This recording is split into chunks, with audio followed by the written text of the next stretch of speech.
जरा सोचिए, आपने किसी फंड में 1 लाख रुपए इन्वेस्ट किए। राइट। पहले साल मार्केट बुरी तरह क्रैश हुआ और आपका पोर्टफोलियो 50% गिरकर सिर्फ 50,000 रुपए रह गया। आपको घबराहट हुई, लेकिन आपने इंतजार किया। हाँ, जो कि आमतौर पर लोग करते ही हैं। बिल्कुल। फिर दूसरे साल मार्केट ने जबरदस्त वापसी की और आपका पोर्टफोलियो 100% बढ़ गया, यानी 50,000 से वापस 1 लाख हो गया। अब अगर कोई आपसे पूछे कि आपका एवरेज रिटर्न क्या है, मैथमेटिकली तो 25% आएगा। एग्जैक्टली। गणित के हिसाब से -50% और +100% का एवरेज हुआ 25%। आप कागज पर हर साल 25% रिटर्न कमा रहे हैं, लेकिन जरा अपना बैंक अकाउंट देखिए, आपके पास आज भी सिर्फ 1 लाख रुपए ही हैं। आपका असली प्रॉफिट 0 है। अरे यही तो रिटर्न्स का सबसे बड़ा इल्यूजन है। सही बात है। नमस्कार दोस्तों, निज़म सीरीज यूट्यूब चैनल में आप लोगों का स्वागत है। आज हम NISM सीरीज 10A के chapter 16 portfolio performance measurement and evaluation को डिटेल में डिस्कस करने वाले हैं। अगर आपको प्रैक्टिस क्वेश्चंस चाहिए इस चैप्टर के, तो एक बार nismseries.com चेक कर लीजिए।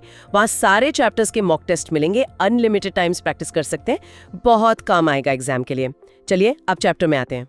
तो आज का हमारा मकसद बहुत क्लियर है दोस्तों, रिटर्न्स के सोल्यूशन को तोड़ना और ये समझना कि इन्वेस्टमेंट्स की असली वैल्यू कैसे नापी जाती है। क्योंकि अक्सर इन्वेस्टर्स सिर्फ एक ही चीज के पीछे भागते हैं कि प्रॉफिट कितना हुआ।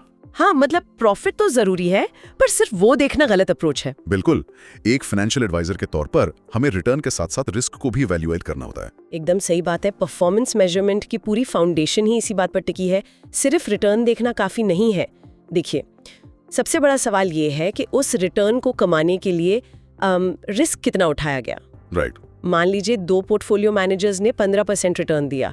कागज पर दोनों मैनेजर्स बिल्कुल एक जैसे लग रहे हैं, लेकिन अगर पहले ने एस्टैब्लिश्ड ब्लू चिप स्टॉक्स में इन्वेस्ट करके वो 15% कमाया और दूसरे ने किसी रिस्की पेनी स्टॉक में डाल दिया। एग्जैक्टली।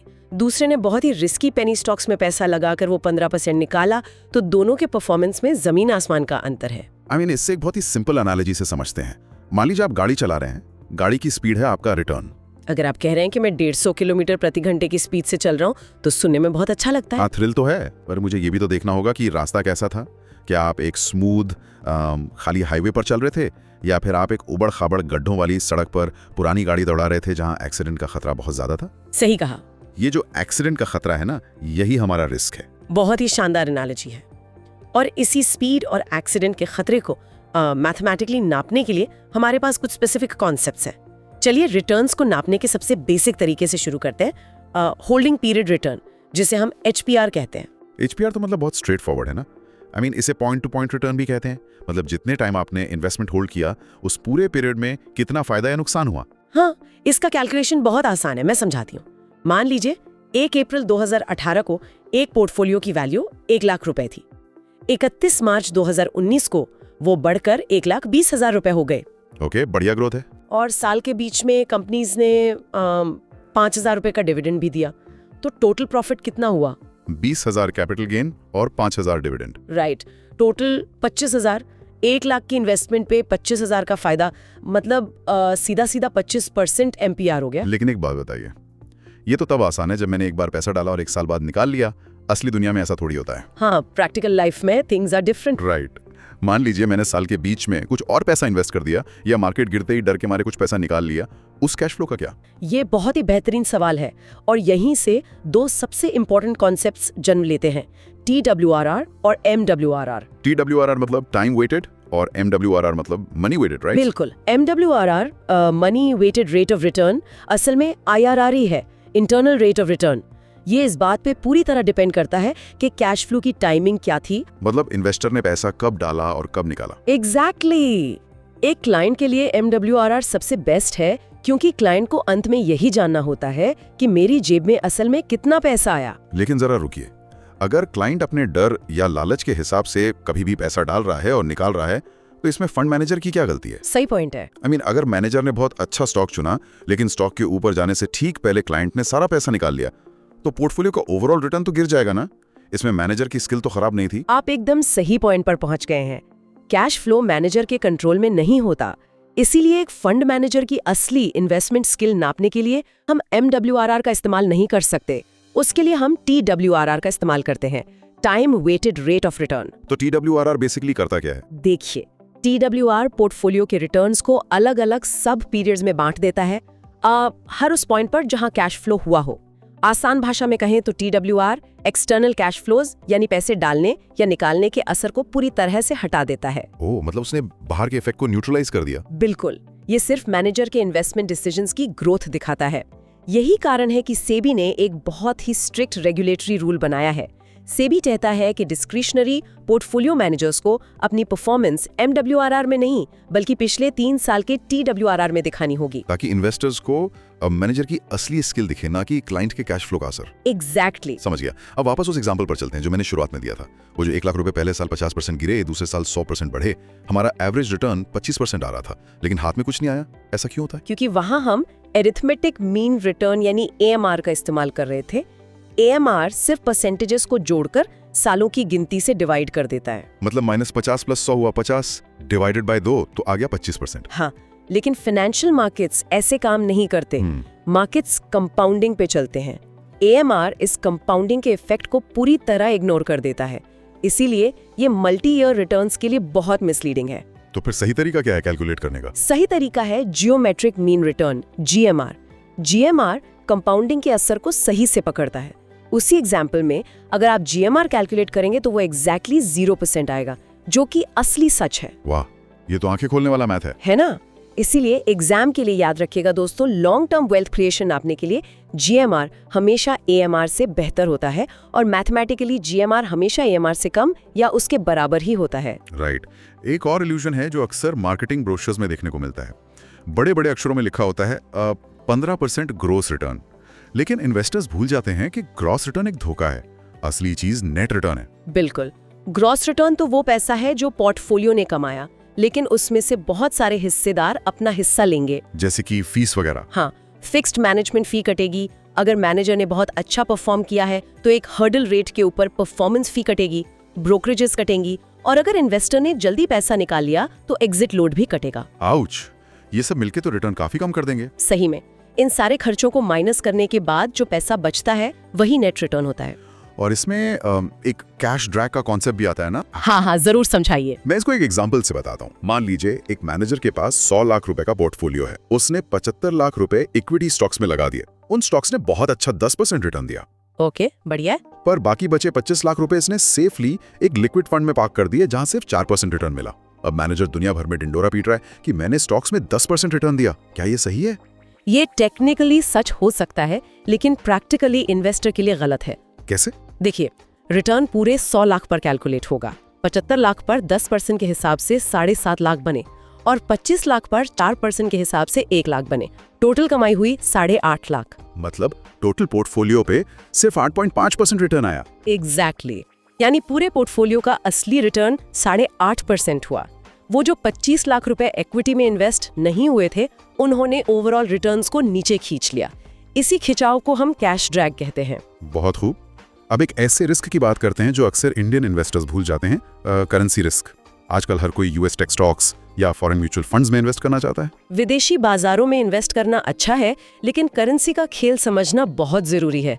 मान लीजिए आपने $50,000 US मार्केट में इन्वेस्ट किए।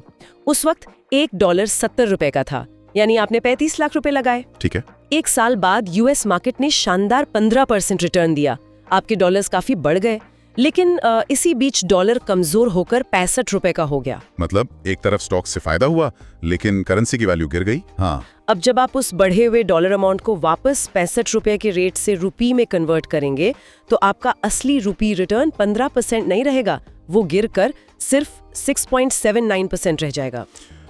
बाप रे, ये तो आधे से भी कम हो गया। वही तो, समझिए कि करेंसी अप्रिसिएशन या डिप्रिसिएशन आपके रिटर्न्स को पूरी तरह बदल सकता है। ओके, तो हमने रिटर्न्स और इसके आसपास के सारे इल्यूजन्स को अच्छे से समझ लिया है। अब चलते हैं इस चैप्टर के दूसरे सबसे बड़े हिस्से की तरफ, रिस्क। रिस्क को नापने के लिए सबसे कॉमन स्टैटिस्टिकल टूल कौन सा है? सबसे कॉमन टूल है स्टैंडर्ड डिविएशन। ये पोर्टफोलियो का टोटल रिस्क नापता है। आसान भाषा में स्टैंडर्ड डिविएशन वॉलेटिलिटी है। मतलब प्राइस का ऊपर नीचे होना। हाँ, आपके रिटर्न्स अपने एवरेज से कितना ज्यादा ऊपर या नीचे फ्लक्चुएट कर रहे हैं, यही स्टैंडर्ड डिविएशन बताता है। लेकिन एक मिनट रुकिए, मुझे एक डाउट है। अगर मेरा पोर्टफोलियो लगातार बहुत तेजी से ऊपर जा रहा है, 20%, 30%, 40% के पॉजिटिव रिटर्न्स दे रहा है, तब भी तो वॉलेटिलिटी ज्यादा ही होगी ना? हाँ, बिल्कुल होगी। तो क्या स्टैंडर्ड डिविएशन उस ऊपर जाने वाली ग्रोथ को भी रिस्क मान लेगा? आप एकदम सही सोच रहे हैं। स्टैंडर्ड डिविएशन की सबसे बड़ी कमी यही है कि वो दिशा डायरेक्शन नहीं देखता। वो अपसाइड वॉलेटिलिटी को भी रिस्क मानता है और फंड को पेनलाइज करता है। ये तो अजीब बात है। इन्वेस्टर्स को अपसाइड से कोई परेशानी थोड़ी होती है, उन्हें सिर्फ नुकसान से डर लगता है। राइट, इसीलिए इसका एक सोल्यूशन है। क्या? वो है सेमी वेरिएंस या सेमी स्टैंडर्ड डेविएशन। यह सिर्फ डाउनसाइड रिस्क नापता है। यह सिर्फ उन रिटर्न्स की वॉलेटिलिटी को देखता है जो नेगेटिव है या आपके टारगेट से कम है। नाइस। अब यहाँ सिस्टमैटिक और अनसिस्टमैटिक रिस्क को क्लियर करना भी बहुत जरूरी है एग्जाम पर्सपेक्टिव से। हाँ, देखिए, दुनिया में 2 तरह के रिस्क होते हैं। पहला है अनसिस्टमैटिक रिस्क, जो किसी एक कंपनी या सेक्टर से जुड़ा होता है। जैसे किसी कंपनी की फैक्ट्री में आग लग जाना, या किसी सीईओ का रात को 2 बजे कोई अजीब सा ट्वीट कर देना जिससे सिर्फ उस कंपनी का स्टॉक गिर जाए। हाँ, बिल्कुल। और सबसे अच्छी बात यह है कि आप अलग अलग कंपनीज और सेक्टर्स में इन्वेस्ट करके इस रिस्क को पूरी तरह खत्म कर सकते हैं। इसे डाइवर्सिफिकेशन कहते हैं। राइट। लेकिन दूसरी तरफ होता है सिस्टमैटिक रिस्क। ये पूरे मार्केट को अफेक्ट करता है, जैसे इन्फ्लेशन का बढ़ना, इंटरेस्ट रेट्स का बदलना या कोई ग्लोबल पैंडेमिक आना। इससे तो हम डाइवर्सिफाई नहीं कर सकते ना। अगर पूरे देश का इंटरेस्ट रेट बढ़ रहा है तो हर कंपनी पर असर पड़ेगा। सही कहा। इसीलिए फाइनेंस थियोरी कहती है कि मार्केट आपको अनसिस्टमैटिक रिस्क उठाने के लिए जो डाइवर्सिफाई हो सकता है उसके लिए कोई एक्स्ट्रा रिटर्न नहीं देगा। मार्केट आपको सिर्फ सिस्टमैटिक रिस्क उठाने का रिवॉर्ड देता है। और इसको हम बीटा से नापते हैं ना? हाँ, एग्जैक्टली। सिस्टमैटिक रिस्क या मार्केट रिस्क को हम बीटा से नापते हैं। तो अगर मैं सिस्टमैटिक रिस्क उठा रहा हूं तो मुझे पता कैसे चलेगा कि मुझे कितना रिटर्न मिलना चाहिए? मेरी एक्सपेक्टेशन क्या होनी चाहिए? इसके लिए हम CAPM मॉडल का इस्तेमाल करते हैं, कैपिटल एसेट प्राइसिंग मॉडल। इसका फॉर्मूला बहुत लॉजिकल है। Required return is equal to RF plus beta multiplied by RM minus RF। बड़ा टेक्निकल लग रहा है, इसे जरा आसान भाषा में तोड़ते हैं। देखिए, RF मतलब रिस्क फ्री रिटर्न। मान लीजिए गवर्नमेंट बॉन्ड्स या बैंक FD आपको सेफली 5% दे रहे हैं, तो 5% तो आपको बिना कोई रिस्क लिए मिल रहा है। सही बात है। अब RM मतलब मार्केट रिटर्न। मान लेते हैं वो 15% है, तो मार्केट रिस्क उठाने का प्रीमियम हुआ 15% माइनस 5%, यानी 10%। ओके, तो मार्केट प्रीमियम 10% हो गया। अब मान लीजिए आपके पोर्टफोलियो का बीटा 1.5 है, मतलब वो मार्केट से 1.5 गुना ज्यादा वॉलेटाइल है। तो आपका एक्सपेक्टेड रिटर्न होगा 5% risk free plus 1.5 multiplied by 10% premium, यानी 5% प्लस 15%, टोटल 20%। राइट। CAPM के हिसाब से आपको 20% रिटर्न चाहिए। अब कहानी में ट्विस्ट लाते हैं। मान लीजिए फंड मैनेजर ने अपनी समझदारी से कुछ बेहतरीन स्टॉक्स चुने और असल में 25% रिटर्न जनरेट कर दिया। वाह, ये जो रिक्वायर्ड 20% और असल 25% के बीच का 5% का अंतर है, इसे ही अल्फा या जेनसन अल्फा कहते हैं। ओ, ये है फेमस अल्फा। हाँ, बीटा ये बताता है कि मार्केट की लहर के साथ पोर्टफोलियो कितना ऊपर गया, और अल्फा मैनेजर की प्योर स्किल दिखाता है कि उसने मार्केट के मूवमेंट से अलग कितना एक्स्ट्रा पैसा बनाया। वैसे दोस्तों, थ्योरी तो ठीक है, लेकिन असली चीज है प्रैक्टिस। NISMseries.com पे जाके इस चैप्टर के क्वेश्चंस जरूर सॉल्व करना, क्योंकि एग्जाम में तो यही पूछेगा ना। अनलिमिटेड मॉक टेस्ट से जितना मर्जी उतना प्रैक्टिस करो, ठीक है? चलो क्वेश्चंस देखते हैं। चलिए अब उन big 5 risk adjusted return measures की बात करते हैं जो एग्जाम में सबसे ज्यादा कंफ्यूज करते हैं। सबसे पहला है शार्प रेशियो। शार्प रेशियो का फॉर्मूला है return minus risk free rate divided by standard deviation. आसान शब्दों में, आपने जो एक्स्ट्रा रिटर्न कमाया उसके लिए आपने टोटल रिस्क यानी स्टैंडर्ड डिविएशन कितना उठाया। ठीक है, अगर शार्प रेशियो मुझे रिस्क और रिवॉर्ड का बैलेंस बता रहा है, तो फिर मुझे ट्रेनर रेशियो की क्या जरूरत है? ये दूसरा रेशियो क्यों बनाया गया? ये एक बहुत ही क्रिटिकल डिफरेंस है। देखिए, शार्प रेशियो डिनोमिनेटर में टोटल रिस्क स्टैंडर्ड डेविएशन लेता है, लेकिन ट्रेनर रेशियो डिनोमिनेटर में बीटा लेता है। याद है हमने बात की थी कि बीटा सिर्फ सिस्टमैटिक रिस्क है। हाँ, अभी डिस्कस किया था। हाँ। तो मान लीजिए किसी इन्वेस्टर ने सिर्फ 3-4 स्टॉक्स में सारा पैसा लगा दिया है, उसका पोर्टफोलियो पुअरली डाइवर्सिफाइड है, वहां अनसिस्टमैटिक रिस्क बहुत ज्यादा होगा। राइट। ऐसे पोर्टफोलियो के लिए हम शार्प रेशियो यूज करेंगे, क्योंकि वो टोटल रिस्क को अकाउंट में लेता है। लेकिन अगर इन्वेस्टर ने 10 अलग अलग म्यूचुअल फंड्स ले रखे हैं और उसका पोर्टफोलियो पूरी तरह वेल डाइवर्सिफाइड है, तब क्या? तब उसका अनसिस्टमैटिक रिस्क लगभग खत्म हो चुका है। अब उसे सिर्फ सिस्टमैटिक रिस्क यानी बीटा की चिंता करनी है। ऐसे वेल डाइवर्सिफाइड पोर्टफोलियोज के परफॉर्मेंस नापने के लिए ट्रेनर रेशियो सबसे बेस्ट होता है। आप क्लियर हुआ। और तीसरा है सॉर्टिनो रेशियो। इसके बारे में हमने थोड़ी देर पहले हिंट दिया था डाउनसाइड रिस्क वाली बात में। हाँ। सॉर्टिनो रेशियो बिल्कुल शार्प रेशियो जैसा है, बस ये डिनोमिनेटर में स्टैंडर्ड डिविएशन की जगह सेमी स्टैंडर्ड डिविएशन का इस्तेमाल करता है। मतलब ये सिर्फ डाउनसाइड रिस्क के मुकाबले रिटर्न को नापता है, जो साइकोलॉजिकली इन्वेस्टर्स के लिए ज्यादा सही है। एकदम सही। चौथा है इंफॉर्मेशन रेशियो। ये क्या करता है? ये मैनेजर की स्किल और कंसिस्टेंसी को एक बेंचमार्क के खिलाफ नापता है। इसका फॉर्मूला है active return divided by tracking error. Active return मतलब? एक्टिव रिटर्न मतलब फंड का रिटर्न माइनस बेंचमार्क का रिटर्न, और ट्रैकिंग एरर ये बताता है कि पोर्टफोलियो अपने बेंचमार्क से कितना भटक रहा है। इंटरेस्टिंग। और आखिरी है M2 मेजर, जिसे मॉडिग्लियानी एंड मॉडिग्लियानी ने बनाया था। ये थोड़ा कॉम्प्लिकेटेड लगता है, इसे कैसे समझें? इसे बॉक्सिंग के मैच की तरह समझिए।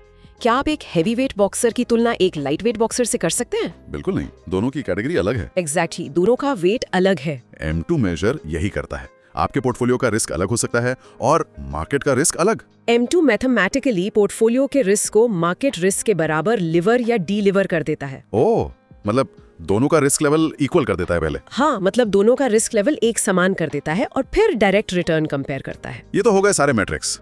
अब इसे असल जिंदगी की एडवाइजरी में कैसे अप्लाई करें? मान लीजिए एक फंड मैनेजर ने अपने बेंचमार्क को बीट कर दिया है। उसने 15% रिटर्न दिया, जबकि बेंचमार्क ने सिर्फ 10%।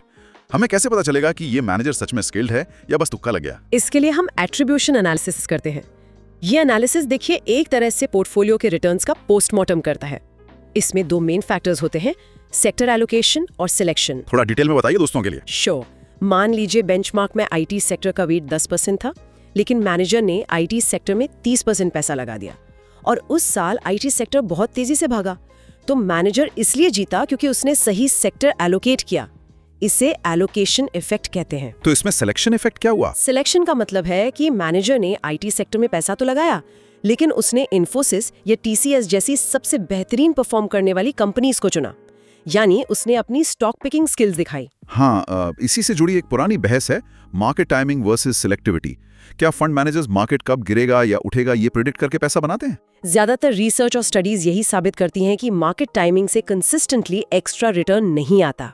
कोई भी इंसान मार्केट को हमेशा सही टाइम नहीं कर सकता। मेरा भी यही मानना है। असली एक्स्ट्रा रिटर्न सिलेक्टिविटी यानी सही स्टॉक चुनने से ही आता है। और इस स्टॉक पिकिंग स्किल को नापने के लिए यूजीन फामा ने नेट सिलेक्टिविटी का कॉन्सेप्ट दिया था, राइट? बिल्कुल। नेट सिलेक्टिविटी एक एब्सोल्यूट मेजर है जो ये दिखाता है कि मैनेजर ने सिर्फ और सिर्फ अपनी स्टॉक पिकिंग स्किल की वजह से मार्केट पोर्टफोलियो से कितना एक्सेस रिटर्न अर्न किया। अच्छा, स्टॉक पिकिंग से मुझे एक एग्जाम क्वेश्चन याद आ गया। अगर मैं ऐसे स्टॉक्स चुनता हूं जो एक साथ एक ही दिशा में नहीं चलते, यानी उनका कोरिलेशन कोएफिशिएंट कम है, तो मेरे पोर्टफोलियो के रिस्क पर क्या असर होगा? अगर कोरिलेशन पुअरर है तो रिस्क हमेशा डिक्रीज होगा। एक स्टॉक गिरेगा तो शायद दूसरा उठ जाए। यही डाइवर्सिफिकेशन का असली जादू है। सही बात है। और in best possible risk return combination से जो कर्व बनता है उसे हम CML यानी कैपिटल मार्केट लाइन कहते हैं। एक और सवाल जो अक्सर पूछा जाता है, सस्टेनेबल इन्वेस्टिंग में फंड मैनेजर्स किन चीजों को कंसिडर करते हैं? सिर्फ प्रॉफिट देखते हैं क्या? नहीं, सस्टेनेबल इन्वेस्टिंग का मतलब ही है ESG फैक्टर्स को देखना। ESG? हाँ, E मतलब इन्वायरमेंटल की कंपनी पोल्यूशन तो नहीं कर रही, S मतलब सोशल की एम्प्लॉइज के साथ कैसा बर्ताव है, और G मतलब गवर्नेंस की मैनेजमेंट ईमानदार है या नहीं। और एक प्रैक्टिकल डाउट भी है, पोर्टफोलियो रीबैलेंसिंग कब करनी चाहिए? क्या रोज मार्केट देखकर पोर्टफोलियो चेंज करना चाहिए? रोज रीबैलेंसिंग करने से सिर्फ ट्रांजैक्शन कॉस्ट्स और टैक्सेस बढ़ेंगे, हाथ कुछ नहीं आएगा। और ऐसा भी नहीं है कि पैसा लगा पर भूल जाए। तो आइडियल अप्रोच क्या है? सही अप्रोच है एट रेगुलर इंटरवल्स। एक तय समय पर पोर्टफोलियो को उसके टारगेट एसेट एलोकेशन पर वापस लाना जरूरी है। चलिए, अब हम बिल्कुल अंत में आ गए हैं। एग्जाम से ठीक पहले याद रखने वाले कुछ क्विक रिवीजन पॉइंट्स बता दीजिए ताकि स्टूडेंट्स के दिमाग में सब छप जाए। बिल्कुल, ये 5 पॉइंट्स हमेशा याद रखिएगा। पहला, GMR हमेशा AMR से कम या उसके बराबर होता है। लॉन्ग टर्म वेल्थ नापने के लिए GMR ही इस्तेमाल करना है, याद रखिएगा। दूसरा, सेबी ने PMS के लिए TWRR अनिवार्य किया है, MWRR नहीं। तीसरा, अल्फा मैनेजर की स्किल है यानी रिवॉर्ड फॉर अनसिस्टमैटिक रिस्क, और बीटा मार्केट की राइट है यानी रिवॉर्ड फॉर सिस्टमैटिक रिस्क। हाँ, alpha is skill, beta is right. चौथा, शार्प रेशियो को स्टैंडर्ड डेविएशन से डिवाइड करते हैं जबकि ट्रेनर रेशियो को बीटा से डिवाइड करते हैं। और पांचवा, करेंसी अप्रिसिएशन जैसे रुपये का मजबूत होना हमेशा फॉरेन इन्वेस्टमेंट की रिटर्न्स को घटा देता है। बेहतरीन। आज के सेशन को खत्म करने से पहले मैं आप सबके लिए एक सोचने वाला सवाल छोड़ना चाहता हूं दोस्तों। आज हमने देखा कि स्टैंडर्ड डिविएशन को रिस्क माना जाता है। हाँ, हमने डिटेल में बात की थी। लेकिन जरा सोचिए, अगर किसी फंड मैनेजर ने कोई कमाल का स्टॉक ढूंढ लिया है और उसका पोर्टफोलियो लगातार 30-40% की तेजी से ऊपर जा रहा है, वाओ, गणित के हिसाब से उसका स्टैंडर्ड डिविएशन बहुत ज्यादा आएगा और ट्रेडिशनल मैट्रिक्स उस बेहतरीन फंड को हाई रिस्क का ठप्पा लगा देंगे। तो क्या सच में तेजी से ऊपर जाने वाली इस वॉलेटिलिटी को रिस्क मानकर एक सफल फंड को पीनलाइज करना सही है? बड़ा डीप सवाल है। इस पर अकेले में जरूर सोचिएगा। तो बस दोस्तों, चैप्टर खत्म। Thank you for watching. मुझे लगता है अच्छे से समझ आ गया होगा। अब करना क्या है, जाओ nismseries.com पे, वहाँ सारे चैप्टर्स के प्रैक्टिस टेस्ट्स हैं। इंडिया का सबसे ट्रस्टेड प्लेटफॉर्म है NISM प्रिपरेशन के लिए। जितना प्रैक्टिस करोगे उतना कॉन्फिडेंस बढ़ेगा। और हाँ, कोई डाउट हो इस चैप्टर में तो नीचे कमेंट में लिख देना। बाकी all the best for your exam.